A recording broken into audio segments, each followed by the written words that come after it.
किया गया है। तो पहले मंदिर की धमकी, उसके बाद दूसरी मंदिर की धमकी, पूरा का पूरा घर जो है वो धमकाई कर दिया, पूरा का पूरा घर जो है वो तोड़ दिया गया है। ये तस्वीर आप तक पहुंचा रहे हैं, ये तस्वीर आपको दिखा रहे हैं, बहुत कार्रवाई आपको दिखा रही है। आप देख रहे हैं ऑनलाइन न्यूज इंडिया। बड़े बुजुर्ग कह गए हैं कि ऐसा काम मत करना जिससे तुम्हें चेहरा छिपा करके गर्दन झुका करके चलना पड़े, ऐसा काम मत करना। लेकिन लोग हैं कि अपनी सस्ती लोकप्रियता के लिए, सस्ती राजनीति के लिए ऐसा काम कर रहे हैं। नवीन जिंदल वो शख्स जिसने पैगंबर मोहम्मद साहब के लिए खुलेआम ट्वीट किया, उस ट्वीट को हम नहीं दिखा रहे हैं आपको, क्योंकि बार बार उस ट्वीट को दिखाकर भी अपमान करना ही है। उसने तो एक बार किया, और अगर हम बार बार दिखाएं उस ट्वीट को आपको, तो बार बार जो है फिर हम भी अपमान कर रहे हैं। उस ट्वीट को हम नहीं दिखा रहे हैं आपको, लेकिन उसने खुलेआम जो है वो ट्वीट किया। ट्वीट करके पैगंबर मोहम्मद साहब के बारे में शब्द लिखे, अपशब्द लिखे, और ये ट्वीट उसने बाकायदा अपने होश हवास में किया। ट्वीट करने के बाद में लगातार लोगों ने कहा कि आप गलत कर रहे हैं, इसको डिलीट करिए, ये करिए, वो करिए, लेकिन वो उल्टा जो है वो उल्टा चोर कोतवाल को डांटे वो वाला काम करता रहा। बोला ये क्यों नहीं गलत है, वो क्यों नहीं गलत है। अब क्या हालात है?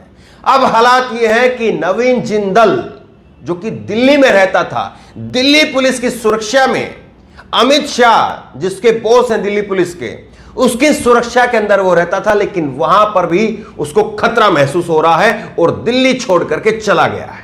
खबर आप भास्कर के देखिए। बीजेपी से निकाले गए नवीन जिंदल बोले मुझे मारने की साजिश हो रही है, धमकी मिलने के बाद में परिवार ने दिल्ली छोड़ा। तो परिवार दिल्ली छोड़ करके रवाना हो गया है, परिवार निकल गया है दिल्ली छोड़ करके। क्यों निकल गए साहब? पहली बात तो यह कि जब आपने गलत किया नहीं तो आप डर क्यों रहे हैं। दूसरी बात यह कि चलिए आपको डर लग रहा है, ना जाने कौन से वैसे लोग हैं उनसे डर लग रहा है, आपका तर्क अगर मान ले तो तीसरी बात जो है ये पूछी जाएगी कि अमित शाह के संरक्षण में, दिल्ली पुलिस के संरक्षण में आपको डर लगता है? अगर यही बात कोई और कह दे तो फिर कहेंगे चलिए पाकिस्तान चले जाओ, वहां पर तुमको सुरक्षा महसूस होगी, ये बात जो है वो कही जाएगी। लेकिन देखिए किस तरह से जो है वो ये यहां से निकल गए हैं। अब क्या कहा है नवीन जिंदल ने कहा कि मुझे मारने की साजिश हो रही है।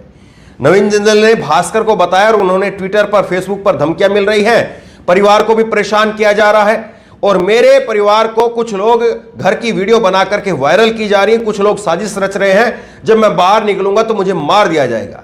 मैंने पहले इस्लामिक मदरसे बेनकाब नाम से पुस्तक लिखी थी, अब वही फोटो निकाल करके वायरल की जा रही है। तो ये पहले से ही जो है ये लोग लगातार एक ट्रेंड का चलाते रहे। आप इन्होंने पुस्तक लिखी है, ये खुद कह रहे इस बात को कि मैंने पुस्तक लिखी थी इस्लामिक मदरसे बेनकाब, इस बात की पुस्तक लिखी थी। साहब ये बताइए, इस्लामिक मदरसे अगर कुछ गलत हो रहा है, ये हो रहा है, वो हो रहा है, तो डबल इंजन की भाजपा की सरकारें चल रही हैं, कर क्या रही हैं? और आप ही लोग अगर सब कुछ हैं और आप ही लोग अगर बेनकाब करने का काम करेंगे तो सरकारों की इंटेलिजेंस क्या खाक छान रही है फिर? और आप ये बताइए, इस्लामिक मदरसों को बेनकाब करने के लिए तो आप इतनी जद्दोजहद कर रहे हैं, वहां से चीजें ढूंढ करके ला रहे हैं, लेकिन आए दिन जो है वो सोशल मीडिया से लेकर के, ट्विटर से लेकर के फेसबुक तक बेरोजगार जो है वो कहते रहते हैं कि मोदी जी भर्ती निकालो। भिवानी के अंदर एक लड़का फांसी खा करके मर गया कि इस जन्म में तो फौजी नहीं बन पाया, अगले जन्म में फौजी बनूंगा। भिवानी हरियाणा का भाजपा की डबल इंजन की सरकार के अंदर एक लड़का 3 साल से भर्ती नहीं हुई है, उसको क्यों नहीं बेनकाब करते हैं आप? क्यों केवल एक धर्म विशेष के पीछे जो है वो आप बंधे हुए हैं? इसमें आप देखिए उन्होंने पुस्तक लिखी है और अब वो कह रहे हैं कि फोटो निकाल करके वायरल किया जा रहा है, मुझे काफिर बताया जा रहा है, सोशल मीडिया पर भद्दी भद्दी बातें लिखी जा रही है, कई लोगों ने धमकियां भी दी है और मुझे मारने के लिए इनाम का ऐलान किया है। अब आपको जो है डर लग रहा है। जब आप वो काम कर रहे थे तब आपको डर नहीं लगा था, तब आपने पूछ लेना चाहिए था। भाजपा के ही जो बड़े नेता हैं मुख्तार अब्बास नकवी, उनसे पूछ लेते, शहनवाज हुसैन, उनसे पूछ लेते। जो बीजेपी के मुस्लिम नेता, मैं उनकी बात कर रहा हूं। छोड़ दीजिए आप फलाना मुस्लिम स्कॉलर को या फलाना ओवैसी को या किसी को, छोड़ दीजिए आप सबको। जो भाजपा के नेता हैं कम से कम उनसे पूछ लेते कि मैं मुसलमानों के बारे में बात लिखना चाह रहा हूं, ये सही बात है या गलत बात है, इसको लिखूं या नहीं लिखूं। पूछ तो लेते जरा एक बार, वही बता देते आपको। फिर आपको अब डरने की बात क्यों थी? अब देखिए ये क्या कह रहे हैं कि मैं घर से निकलता हूं, गाड़ी का पीछा किया जाता है, मेरी गाड़ी का पीछा हो रहा है, उसकी वीडियो बना रहा है, दिल्ली पुलिस में शिकायत दिया, अला बला, ये इन्होंने तमाम तरह की बातें कही हैं। लेकिन आप बताइए, गंभीरता के साथ में एक बात आप बताइए, एक पैटर्न को आप समझिए, क्या उनको डर नहीं लगेगा? आपको डर लग रहा है क्या? उनको डर? हनुमान जयंती के ऊपर अगर शोभा यात्रा निकाली जाती है, हिंसा होती है, घर किसका टूटता है? रामनवमी के ऊपर शोभा यात्रा निकाली जाती है, हिंसा होती है, घर किसका टूटता है? उसके बाद में जुम्मे के दिन जो है अगर कोई विरोध प्रदर्शन होता है, उसमें हिंसा होती है, घर किसका टूटता है? ये बार बार एक ही समुदाय के लोगों का घर क्यों टूट रहा है? निश्चित तौर पर कुछ लोगों के इधर उधर और भी मकान थोड़े मोड़े तोड़े गए हैं। हमने जहांगीरपुरी में भी देखा, वहां पर भी कुछ जो है वो जूस की और जो कोई छुटपुट जो है उस तरह की घटनाएं हुई हैं। लेकिन आप बाकायदा रिकॉर्ड के साथ में, आंकड़ों के साथ में अगर चीजें उठाएंगे तो आपको पता चलेगा कि 90% किसके मकान तोड़े गए हैं। तो क्या डर उनको नहीं लगता है? क्या वो डर उनको नहीं लगता है जब आप बातें कहते हैं और जब आप खुलेआम कहते हैं कि पाकिस्तान भेज देंगे, तो डर उनको नहीं लगता है क्या? और देखिए सबसे बढ़िया बात यह है कि शकील अख्तर साहब वरिष्ठ पत्रकार है, शकील अख्तर, और इन्होंने लिखा है, मैं इनकी बात को जरूर आप तक सुनाना चाहूंगा। इन्होंने लिखा है कि कुछ डॉक्टर केवल खांसी जुकाम के ही होते हैं, ऐसे ही अदालतें अब केवल पॉकेट मारी या लाल बत्ती क्रॉस करने के मामलों के लिए ही है। आप बताइए कि इतना सब कुछ हो रहा है, इतना सब कुछ हो रहा है। कल आफरीन का घर, आफरीन फातिमा का घर, उसको 11 बजे नोटिस दिया जाता है और उसके 11 बजे तक जो है खाली करने के लिए कहा जाता है और उसके बाद में उसका घर तोड़ दिया जाता है। बताइए इसके लिए कोई जिम्मेदार है? कहीं पर अदालतें हैं?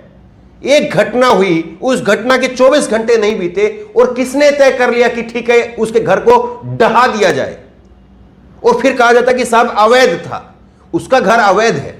उसी की घर के लाइन में 2500 और घर बने हुए हैं, 50 और घर बने हुए हैं, वो सब वैध हैं।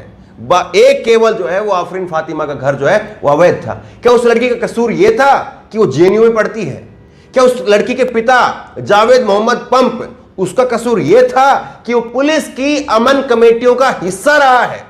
शांति बहाल करने के लिए पुलिस उसकी सहायता लेती रही है, लेकिन अब बातें कुछ और कही जा रही है। अब पुलिस अफसर कह रहे हैं कि वो अमन कमेटी में आता था तो चिकनी चुपड़ी बात करता था, लेकिन अब जो है इसका असली रंग सामने आया है।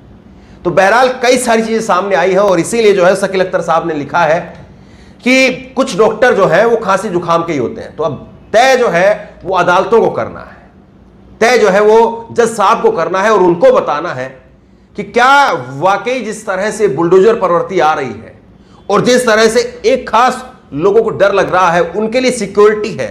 नुपुर शर्मा, उनको सिक्योरिटी के अंदर रखा गया है और बाकी लोग, वीडियो आती है उनके सामने, भाजपा के विधायक वीडियो ट्वीट करते हैं, थानों के अंदर नंगे करके और कहीं पर बेरहमी से अलग अलग तरीके से जो है उनका टॉर्चर करना, पिटाई करना थाने के अंदर, जबकि संविधान कानून इस बात की इजाजत नहीं देता। तो क्या डर उनको नहीं लगता है? सवाल आप पूछिए।